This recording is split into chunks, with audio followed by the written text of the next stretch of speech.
Butterfly করার সঠিক নিয়ম দেখেন, দুইটা পিন দেখা যাচ্ছে। আমি এই পিনটাতে করলাম।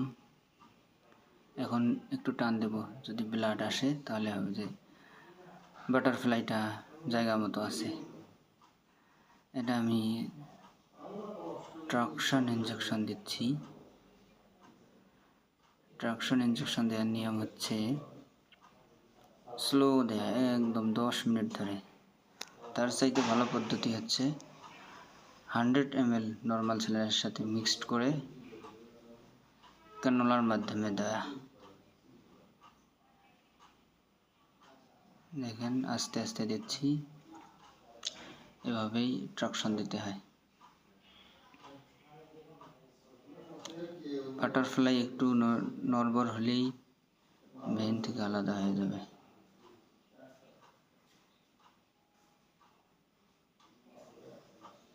তখন দেওয়াটা মুশকিল হয়ে যাবে। সো ওকে, এই ধরনের ভালো ভিডিও পেতে চ্যানেলটা লাইক করবেন।